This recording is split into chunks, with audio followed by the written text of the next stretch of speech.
দাবি মোদের একটাই, দাবি মোদের একটাই।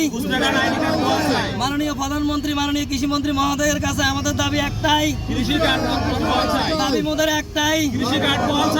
আমরা আজকে এখানে মানববন্ধন করতেছি। আমরা দেখতেছি গত অন্তর্বর্তীকালীন সরকার আমাদের খুচরা সার কার্ডধারীদেরকে বাতিল করেছেন। আমাদেরকে কোনো নোটিশ না দিয়ে আমাদেরকে বাতিল করেছেন, তাদের ওয়েবসাইটে আমরা দেখতে পাচ্ছি। তাই আমরা আজকে 44,000 সারা বাংলাদেশে আমাদের 44,000 রিটেলার আছে। এই রিটেলারদের আমাদের আজকের দাবি মাননীয় কৃষিমন্ত্রী এবং প্রধানমন্ত্রীর কাছে আমাদের আবেদন নিবেদন, আমরা আমাদের এই 44,000 কার্ডধারী এবং 5 কোটি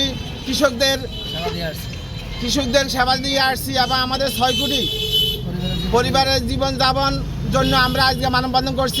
সব মশার বিরুদ্ধে সুরক্ষা দিতে এলো বসুন্ধরা এক্সট্রিম অ্যারোসল, মশার বিরুদ্ধে এক্সট্রিম সুরক্ষা।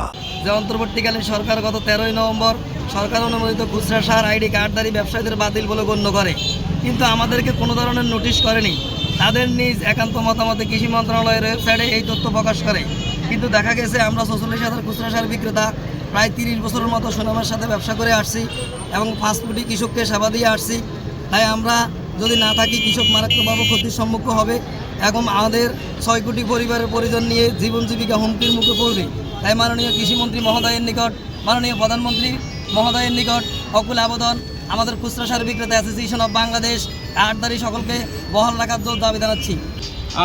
আমরা এই করোনাকালীন সময় অত্যন্ত কষ্টের সাথে দুঃখের সাথে বলতে হয় যে কৃষকের সাথে সরাসরি আমরা সার হ্যান্ডওভার করে এই সারগুলা কৃষক হাতে দিয়ে আমরা উৎপাদন করেছি। আমাদের এই 44,000 পরিবার বিভিন্নভাবে ব্যাংক থেকে লোন নিয়ে, সংস্থা থেকে লোন নিয়ে, এনজিও থেকে লোন নিয়ে কৃষকের মাঝে সরাসরি হস্তান্তর করতেছে।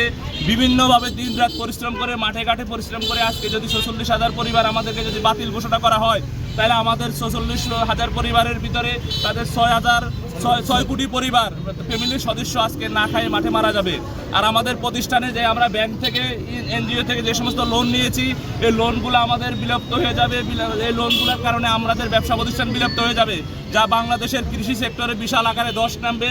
আমরা ধরেন 68,000 গ্রাম বাঁচলে বাংলাদেশ বাঁচবে। 68,000 গ্রামকে টিকে রাখতে হলে 44,000 কৃষি কার্ড টিকে থাকতে হবে।